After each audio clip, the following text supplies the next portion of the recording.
Today we're going to change the alternator out on my 2001 XK8. I'm Justin. And I am Aaron. And this is Husman Bros. And before we go too much further, please subscribe for more great content like this. So, my old Jaguar. Yes, the old Jaguar needs another repair. Go figure. I offended somebody, or maybe you did, offended somebody on our last Jaguar video who said, you make it sound unreliable, and it's not. Well, they can be, because as with any old car, things break. This is a 20-year-old car with 120,000 miles on it. This is still the factory alternator. It's just a delicate beast at this point. That's why you don't drive it a whole lot. Stays here mostly. I don't drive it a whole lot because I thought it was less reliable than my Porsche, which is not true. We'll talk about that later. So tires are certainly better on this one. The tires are always better on this one. So today we're going to start with this Jaguar doing the alternator. The alternator itself is about $275 with the core charge, and so you're about $250 when you're all done. So we're going to go ahead and get started, and as we do with any repair, first we're going to disconnect the battery. So I want to teach you something about your Jaguar if you just bought it. So when your battery is dead, you cannot use the trunk button. But there is a secret hole for you to open your trunk. Oh, look at that. To access your battery. Wow. So we're going to disconnect the battery first, and then we'll go around front and start taking alternator parts off. So you're going to start by disconnecting the battery here. You'll need a 10mm box end wrench to do so. I don't think many things are that universal, but it seems to be that the battery clamps are always 10mm.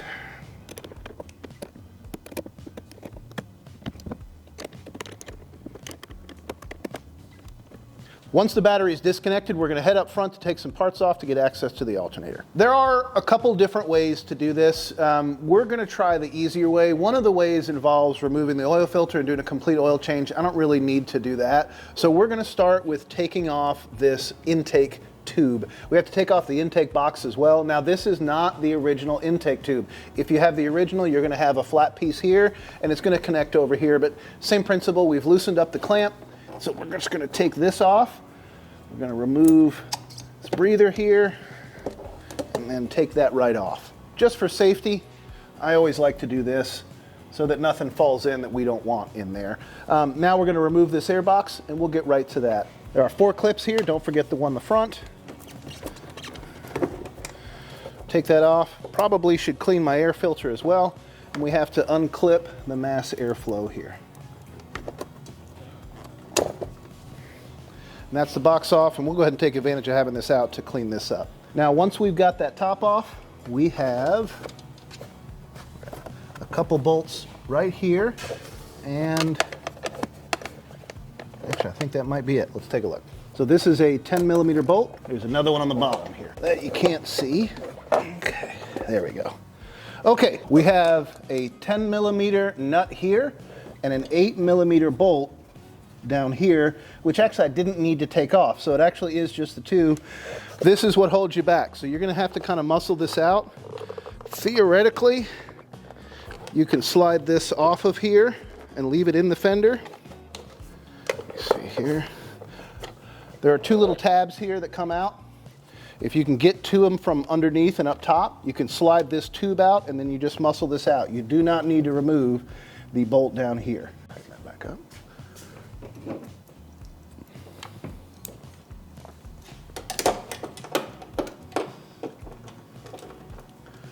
Now that you have the air box off, you can see your alternator down here. In order to get that out, we're going to have to remove this, and there's a little breather underneath that we have to take out to get access to the bolts. But this is the first step. It looks like there are 4 bolts here holding this fan set up on. If I'm going to guess, I think they're 10mm, but I'll let you know for sure. So we're going to disconnect this fan set up and pull it out. This isn't just the shroud. Everything is built into this piece here.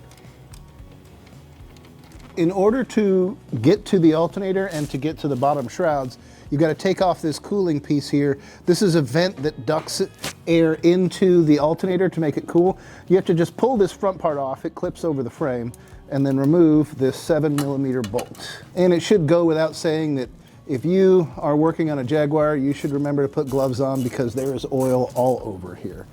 Slide out of there. All right, now we've got that out of there. We have access to our lower, actually our lower mounts are not bolts, so we should be able to lift that right out of there once we unplug it. So you have 2 clips, 1 plug for each fan, and then you have the harness is clipped into the fan shroud itself. Once you disconnect those clips, it's easier from the bottom for the passenger side, easier from the top for the right side, for the driver's side, is a little tab you pull out and push down to remove that clip. And then we should be able to lift this out of here. Okay, so we got a lot of wiggling to do once we've got everything removed here. This hose is in the way and we don't want to take it off because it's full of coolant. So you've got to kind of squeeze this tab, which is the mounting tab, into the hose here and then angle everything up past it. A little bit more pressure. And now, Rob, can you bring yours over here? Because now we're clear of this hose if we can get it this way. We're almost out. It takes some wrestling, and it's going to take a couple friends to get this out because you've got to press it against the hoses. We don't want to disconnect because we don't want to drain the system. Press it against the hoses, and you've got tabs and hard lines to work around. It will happen. It will just take some maneuvering. If you need a coolant flush, it would be a lot easier if you did it starting before you did this project. But I don't want to do that. We just want to get this out so we can work with it.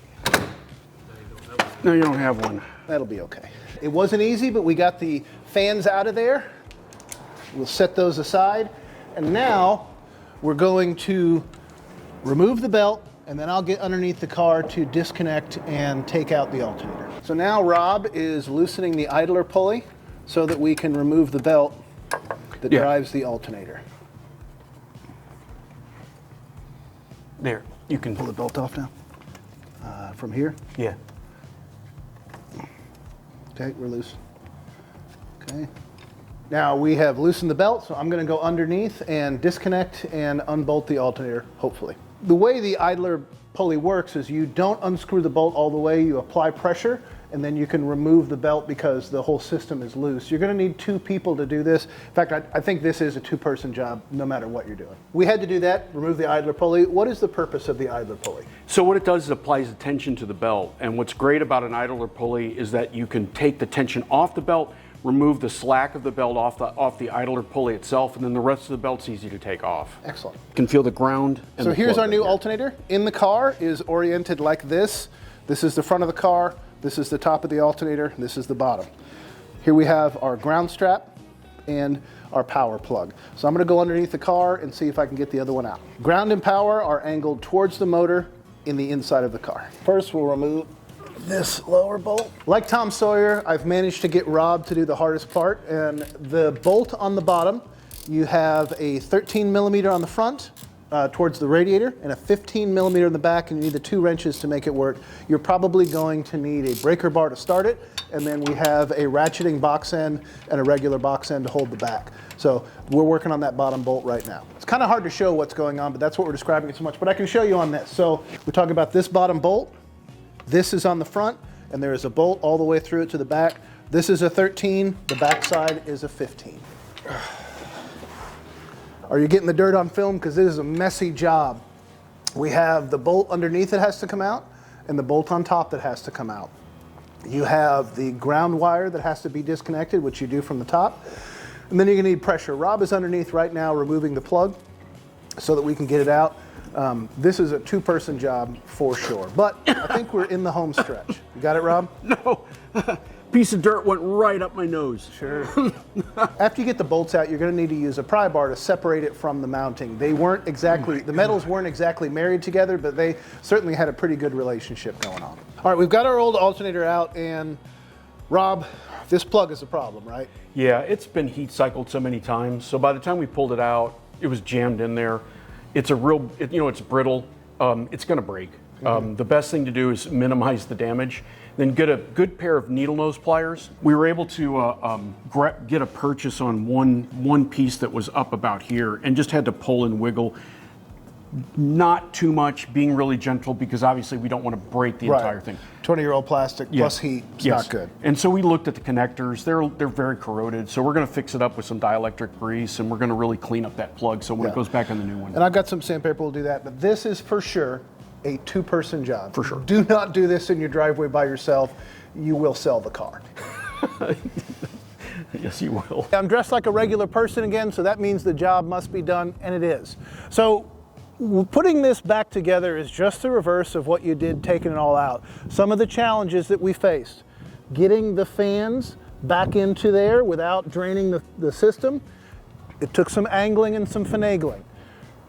You can't see it because the alternator is underneath the air box, but getting that alternator into the tabs that hold it in was a challenge. It's going to take you some leverage and some time to get it in there, so take your time and be careful. And also the plug that connects the wiring to the alternator, we had to rebuild that, and that took us some time as well. That was probably one of the more challenging parts of it, to get that right and find the right part. We will link to the right one down below on Amazon, so if you need that, that's where it is.